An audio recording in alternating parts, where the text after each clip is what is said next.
ഇനി ഇന്നത്തെ ദീപാരാധന കാഴ്ചയ്ക്കായി ക്ഷേത്രാങ്കണത്തിലേക്ക് പോകാം.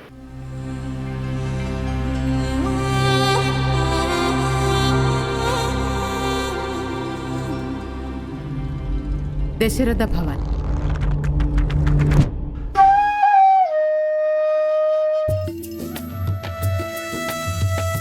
അയോധ്യയിലെ രാം മന്ദിറിൽ നിന്ന് 700 മീറ്റർ അകലെ മാറി സ്ഥിതി ചെയ്യുന്ന ഒരു പുണ്യ മന്ദിരമാണ് ദശരഥ ഭവൻ.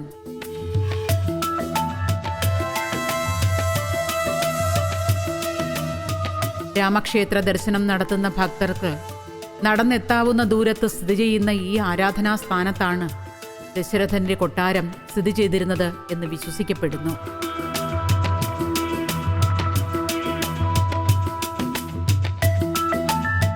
ഒരു രാജകൊട്ടാരത്തിന്റെയും ക്ഷേത്രത്തിന്റെയും ശൈലികൾ സമന്വയിപ്പിച്ച് നിർമ്മിച്ച ഈ മന്ദിരത്തിലാണ് രാമലക്ഷ്മണന്മാർ കുട്ടിക്കാലത്ത് വളർന്നതെന്ന് കണക്കാക്കപ്പെടുന്നു.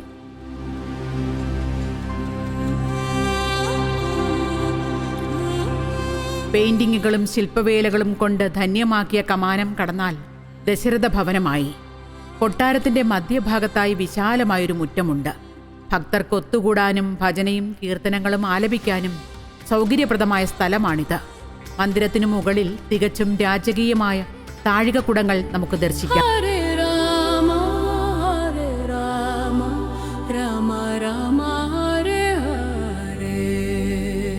ഒരു കൊട്ടാരത്തിനുള്ളിലെ ഒരു ആരാധനാസ്ഥാനം എന്ന നിലയിലാണ് ശ്രീകോവിലിന്റെ ഘടന. ശ്രീരാമൻ, സീത, ലക്ഷ്മണൻ, ഭരതൻ, ശത്രുഘ്നൻ എന്നിവരുടെ പ്രതിഷ്ഠകൾ കാണാം.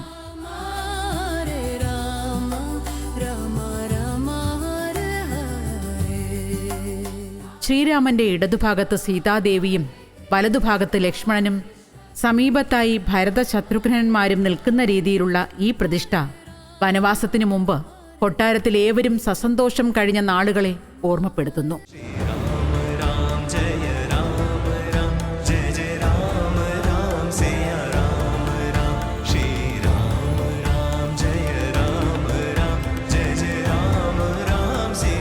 രാമനവമിയാണ് ഇവിടുത്തെ പ്രധാന ഉത്സവം.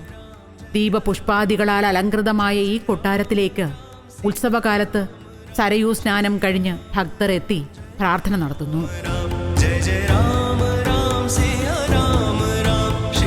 രാവിലെയും വൈകുന്നേരവും നടക്കുന്ന പ്രതിദിന ആരാധന, അഖണ്ഡ രാമായണ പാരായണം, ദശരഥനായുള്ള പിതൃതർപ്പണം എന്നിങ്ങനെ നിരവധി ആരാധനാ സമ്പ്രദായങ്ങൾ ഇവിടെ അനുഷ്ഠിച്ചു വരുന്നു.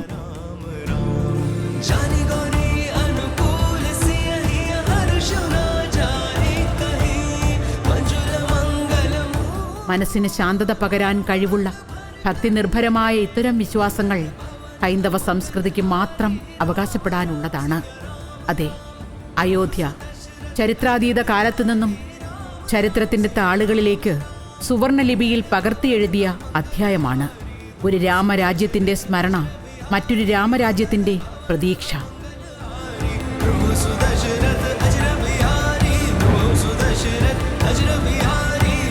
സുദശരഥ